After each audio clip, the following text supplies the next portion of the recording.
Hello children. So without any further delay, shall we go ahead with this lesson? Which lesson have we started in the last session? It was on The Snake and the Mirror, which was originally written by Vaikom Muhammad Bashir in Malayalam and then got it translated into English by Abdullah. So quickly all of you get ready with your ebooks and also running notes, and let's just move further, before which we shall just have a quick recap. So the story is all about a doctor, homeopath. He was a homeopathy doctor who just started his career, who used to live in a small room which has got no electricity also, and who never used to cook at his home, and he used to have his meal in the restaurant outside. Then the lesson started where it is said to be so that he was having a chat with his friends, whereas he started recollecting his memories which was spent with a snake, and he questioned his friends that have they ever experienced a snake wriggling on any of their body parts. So that's how the story started, and therein he started describing. And he also humorously said that he used to share his room with the rats, and here and there always he used to hear some sounds. Therein he thought that always the sounds were caused only by the rats. Then in the second module, they just have shown us the other side of the doctor also, about his thinking.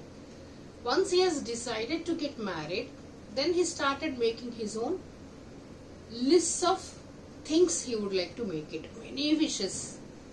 First thing, he was wanting to grow a thin mustache, whereas he can look much more smarter. Then he was wanting his fiancée, his would-be wife, to be a doctor, a settled doctor who has got her own practice, and she should also be from a rich family. Then finally he thinks that, he makes his wish to have the lady doctor to be stout, fat enough, whereas she would not be in a position to run behind him to catch him if at all he does something silly. Then finally he feels, as soon as he looks at the mirror and when he gives smile to himself by looking at his image, he feels that he's looking much more smarter when he's smiling, and then he would like to retain his smile forever. And why is he thinking about all these things, and why would you think that he is giving a lot of preference for the beautification? Because his answer to support is there is a valid reason. He says because people need to identify him in the society, so that identity can be grabbed with the beauty or the being handsome as well. That's what it is his perception.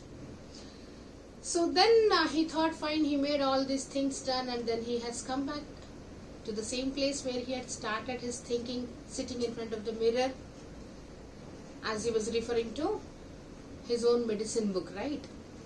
Then suddenly he heard a dull thud, that is a sound which is mild, like as if it is a rubber tube or something, it falls down. Then he realized that it was nothing but a snake which twisted around his left arm. And as soon as he thought of just realizing what exactly it is, by then he could see the snake in a very closer look, hardly 2 to 3 inches gap. Am I right, children? And do you think that he could have jumped out with the fear, or else did he cry out for the help, or else had he started trembling? No, he could not do any of these things, because as it is, snake was on him. He slithered down slowly and it wriggled to his shoulder, that is just exactly above the elbow. So therein he was speechless, and he was like a stone, like a statue. Then he could not jump, he could not cry for the help, and even he could not even shake also. He could not even tremble with a lot of fear. I believe therein we have stopped. So shall we move further? So quickly open your running notes also, children, and also ebooks. So page number 28, and we are in 7th paragraph continuation. The hood was spread out, and its head was hardly 3 or 4 inches from my face. So as we thought, or anyhow the same thing, that by the time he could realize in fact the presence of the snake, he could see the snake's hood. Hood is the head part, the cover. Like children, you are all very fond of wearing the coats no upon your shirts, which has got hoodie, you call it hoodie. You tie it then. Am I right? In the winters we prefer. That's called hoodie, if I'm not wrong. Yes, hoodie is nothing but cover to top, like a head is covered with a hoodie. So it's called covering. So cover of the snake is nothing but the head of the snake, that is hood there. Then it would not be correct to say merely that I sat there holding my breath. Of course, children, try to empathize. Try to just imagine yourself in the place of the narrator here. And if at all you notice that there is a snake on your left arm wriggled completely, then how would you react to it? Of course, you will become speechless. Of course, even I become speechless, right, children? So we all become speechless. So that's what he says, that holding my breath. If at all he takes his breath forcefully also, that sound of inhaling the oxygen in also may make the snake to notice that there is a human being to which it got wriggled to. Then there is a chance of being bitten by the snake there. Then what did he do? He was just controlling his breath also. He was completely without any movement. He was completely motionless, as if he is a statue. I was turned to stone. That's what he meant to say. He was turned to stone, in the sense he was completely motionless, without any movement. He was just like when you were in classes 4 or 5, you might have played a statue kind of a game. No, when your friends say that statue, then you used to stand still without any movement, not even blinking of your eyes also. Similarly, even the narrator was like a stone statue. But my mind was very active. Of course, mind is something which internally acts, right? It's because it's brain, which is an internal organ.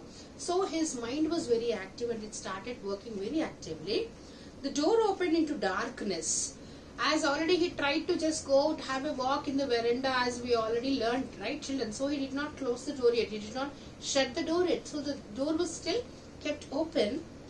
So the room was surrounded by darkness, but darkness everywhere, as already we have learned that his room was not electrified. He has got no electric connection and he was managing only with a kerosene lamp. In the light of the lamp, I sat there like a stone, image in the flesh. So please try to underline this, children. He was just describing his own posture. He was just sitting as it is, without any movement, without any motion, like he was completely motionless, but there is still flesh inside. So he describes himself that having flesh inside, having the pressure of blood inside, having the flow of blood inside, having life in his body. He was just motionless. That is to let the snake not notice that it was wriggled to a human being. That is how he says that still his brain is working actively. Otherwise, you know, children, being in a hasty like position, situation and all, sometimes we like just cry out, or else we try to quickly move away, which is nothing but very harmless, very dangerous act in fact. Then automatically we give the snake a chance to understand that it got wriggled to a human being, and immediately we will be bitten by that. So here he says that he's smart enough and his brain started working very actively, and then he just sat as if he's in a still position. He felt then the great presence of the creator of this world and this universe. God was there. Suppose if I said something and he did not like it, I tried in my imagination to write in bright letters outside my little heart the words, "Oh God." Fine, children, ultimately whenever we are in a deep kind of a situation, you know, frightening situation, or like a very very dreadful situation, this kind of a thing, then whom do we think about is none other than the God only, because only a supernatural power can save us at this particular point of time and point of moment, because no other people can really, you know, rescue us also. So even he's also an ordinary person like you or I, then immediately he thought of just praying only the God. So now nobody else can save me, it is only the God. Then as if now he's just sitting still without any motion, so he cannot even pray by moving his lips also. Then internally in his heart, in his little heart, he is just writing his own prayer, calling the God to come and save him, saying that, oh God, please come and rescue me. Oh God, please save me. He cannot utter the words out. So he's thinking that as if he is presenting his prayer, his plea, his submission to save him from this dreadful snake to the God, calling him as, "Oh God, please come and rescue me." There was some pain in my left arm. See children, as a snake, when it wriggles, it does in such a way that it tightly wriggles. Whereas you feel that blood circulation is not properly done. So whenever, for example, if at all you take an ordinary rubber band, children, and if you put it, sometimes when you just play with it and you twist it to your hand and you put it, then after some time if you take it out, you see that there was like a disturbance, like a little disturbance in the blood circulation there, because it was so tightly twisted to your finger. So now imagine that it is such a heavy blooded cobra which got twisted to the left arm. Then a slight pain started in his left arm because it was going on tightening its ligament. It was going on tightening. It was holding his arm very, very, very tightly now. Then there was a pain. So now he describes his pain, children. Just see.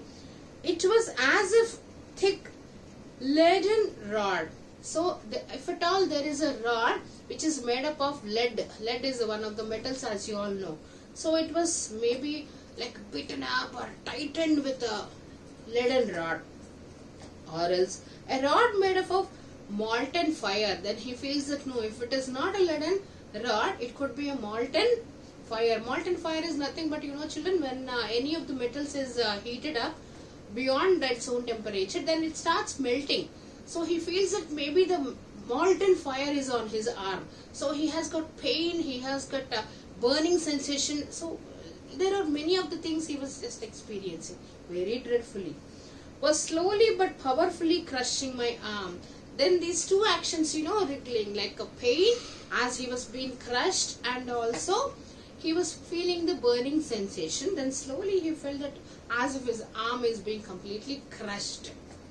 The arm was beginning, like children, crushing is whenever you would like to have sugar cane juice outside, no? Then the sugar cane is kept in the machine, as you all know, and the sugar cane is crushed to extract its own juice out. Am I right? So that kind of action is called crushing, because it is twisted completely, right? Once he puts the sugar cane inside, then he takes it out, then again he twists it out and he keeps it inside. Am I right, children? He will keep inside again. So that's how the best sugarcane juice is extracted. So similarly he says that as if my arm is being crushed completely. The arm was beginning to be drained all my strength. So of course, as when you feel that arm is being completely crushed, then the whole of your shoulder strength is taken away, drained off, completely taken away. What could I do? So now he exclaims very helplessly and hopelessly, saying that what could I do now? Because my left hand has completely lost its power, because it's got wriggled with a snake and it's going on tightening it. Then I'm feeling that as if my arm is completely being crushed. What could I do now? At my slightest movement, the snake would strike me. Then he thinks that if at all he moves a little also from his place, automatically the snake would notice that there is a person to whom it got wriggled. So he did not want to move at all. Then death lurked for inches away. There is a word, children, lurked, L-U-R-K-E. Lurked is nothing but, hidden danger. Lurking is hidden danger. Usually lurking, the word, we use it for the lions and the tigers who would like to catch their own prey, like being themselves in a hidden place. That is, they lurk for their prey. So they hide themselves behind the bushes and all. Whenever they see their own prey coming out in the forest and all, they directly immediately jump and tear them into pieces. So he says that the death is just lurking inches away, because the hood is very close to his face. Suppose it struck, what was the medicine I had to take? So he's just thinking about the consequences. If at all, if I'm unable to hold my breath for a long time, then if at all I take a long breath, then if I give a chance for the snake to notice that I am a human being, and if at all it bites me, then what would I do? Which medicine do I need to take? He's questioning. There were no medicines in the room. See children, the funny thing, he is a practitioner, he is a medical practitioner, he is a doctor himself, but he claims that he had no medicine at his room. Because he calls himself as, but I was a poor doctor. I was a poor doctor. He calls himself that he was a poor doctor having no medicine at his room. Then also he admits that I am also a foolish and a stupid doctor. Of course children, being a medical practitioner, being a doctor, one doctor should have minimum medicines. If not to use for himself, but also at least to use for the patients who visit them, right or not? But here he says that yes, I am a foolish and also a stupid doctor who did not bother to keep the medicines at the clinic. I forgot my danger and smiled feebly at myself. So see children, please underline this complete sentence. This sentence has to do something with the activity once we finish the lesson. That is in the next session.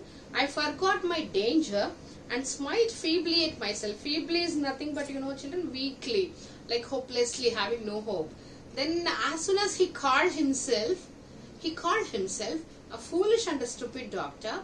Then as soon as he admitted that, he just forgot his danger for a short while and he smiled feebly. Because just the moment, a few minutes ago, he was happily and immensely, he was so happy sitting in front of the mirror thinking about his wedding. And just after a little while, now he is in such a dangerous situation where his survival itself is a very doubtful thing. And that's the reason why he smiled very weakly, very feebly. So let's continue the lesson in the next session children to end up. That is in the 9th paragraph. Let's hold the suspense so that you all also enjoy. So I think all of you are ready to listen, and I think you all understood the dreadful situation what he had to undergo. Who had to undergo? The narrator. The narrator had to undergo. So the way, beautifully they have just given us a description that how like he was just making himself as a stone, like a statue, whereas he described himself that his mind was working very actively, where he did not give any chance to the snake to identify him or recognize him as a human being. So that shows that somehow he was courageous. Am I right children? So this is what is all about the description given here, how he was dreadfully facing the situation by looking at the snake just 2 or 3 inches ahead. Am I right children? So let's continue the lesson in the next session. So please do attempt all the questions in the worksheet given, and see you all in the next session. This is Vijaya signing off. Take care.